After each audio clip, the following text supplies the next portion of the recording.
Welcome to a virtual tour through one of BioConstruct's biogas plants.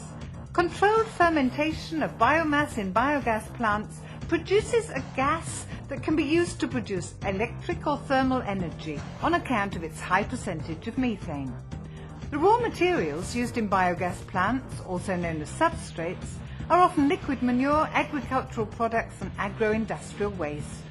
The following animation will demonstrate how electricity and heat are produced from these substrates in biogas plants made by BioConstruct.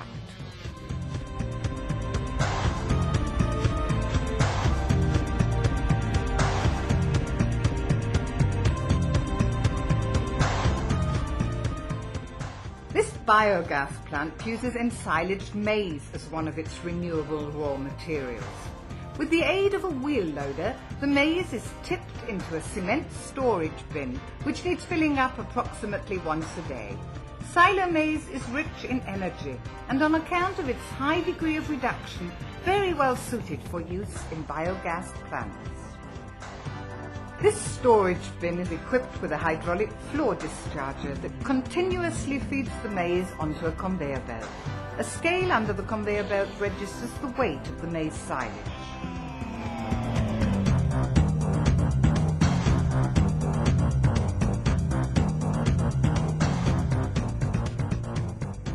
Liquid manure is the most important basic substrate used in this biogas plant. After a short interim storage in the pigsties, it is pumped through pipes directly into the blending pump beside the maize conveyor belt. At the same time, the maize falls off the conveyor belt into this apparatus, which is equipped with 2 mixing rollers. In this way, the maize silage is mixed before fermentation.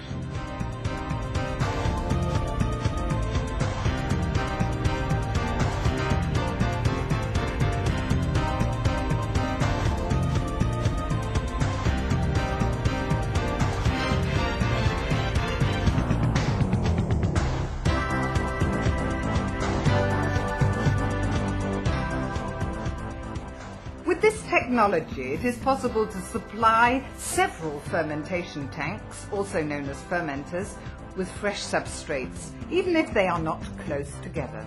Liquid waste from the food industry is the third substrate used in this plant. As the availability of such waste varies considerably, a large storage pit should be installed. Integrating this into a hall serves to minimize smells and to help prevent epidemics. Now the liquid waste is heated with hot water to 70 degrees centigrade in a tubular heat exchanger using a countercurrent process. After heating for 1 hour, the hydrogenization of the substrates is complete, so that they can now also be poured into the fermenters. Here is where the biogas is formed. The substrates are continuously stirred in order to prevent layers of material forming at the top or on the bottom. A hot water wall heater heats the substrate to between 35 and 55 degrees centigrade in order to accelerate the formation of methane. On average, the substrate is in the fermenter for a period of around 30 days, before it is filled into another fermenter for a further 30 days to complete the gas formation process. When fermentation is complete, the thin liquid substrate is pumped into 2 reinforced concrete tanks, where it is stored until it can be brought out onto the fields.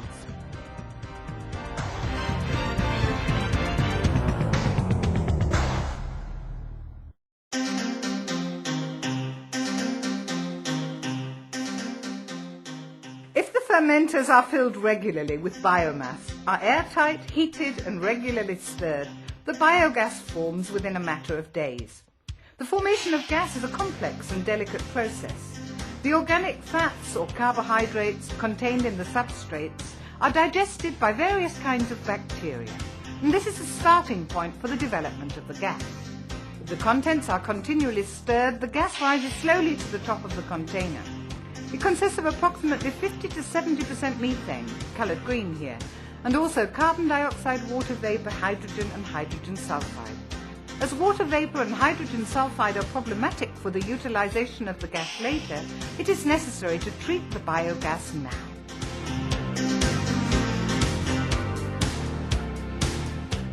gas is first freed from water vapour, coloured blue here. The condensation water is collected in a condensation shaft and pumped out. The aggressive trace gas hydrogen sulfide is now extracted from the biogas in a biological desulfurization plant. By introducing air into the container, certain bacteria cultures are able to establish colonies on the chain. Here they decompose hydrogen sulfide into harmless sulfur and water. The almost unpressurized biogas is then fed into a compressor, where it is brought up to the 70 millibar pressure later required for burning.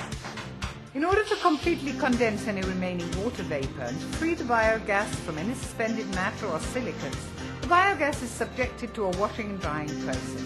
This is carried out with the vapour at almost freezing point so that the gas is cooled down to a temperature of under 5 degrees centigrade. In order to control the purification of the gas, the biogas is constantly tested with an online measuring system, which records the amounts of methane, hydrogen sulfide, carbon dioxide and oxygen. This guarantees a high degree of efficiency and security.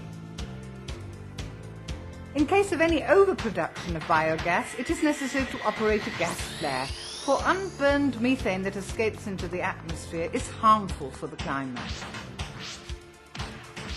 The biogas from this biogas plant enables 2-block heating and generating power stations to run and be CO2 neutral.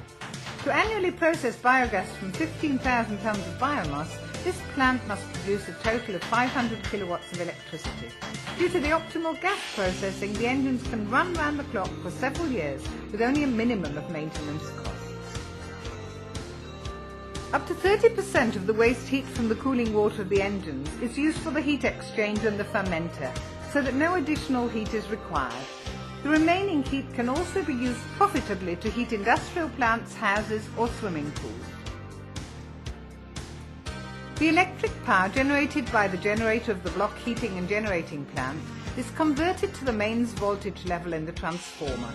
Then the electricity can be fed into the grid and meets the annual requirements of around 1,000 households.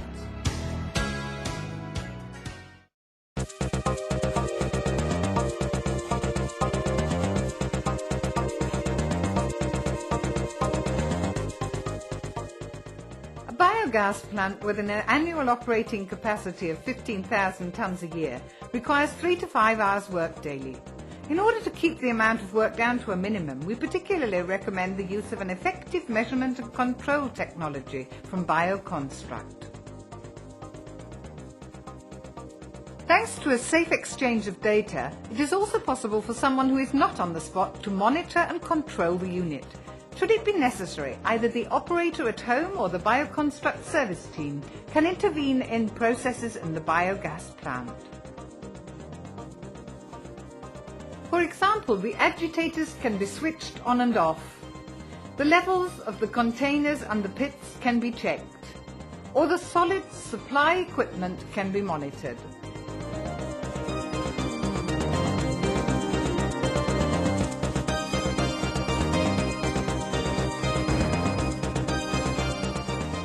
Information about malfunctions or an expensive standstill of the block heating and generating plant can be registered on BioConstruct's service computer or on the operator's mobile phone.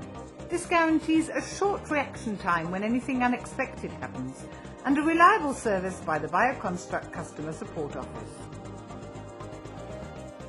Biogas plants produce high-quality fertilizer as well as electricity and heat.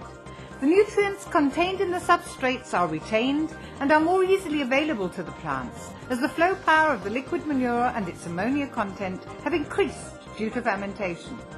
The unpleasant smell of the liquid manure and organic waste has disappeared as the organic acids have decomposed. A biogas plant is therefore useful for both you and your neighbours. Why don't you also profit by using the smart, environmental friendly biogas technology in BioConstruct's modern plants?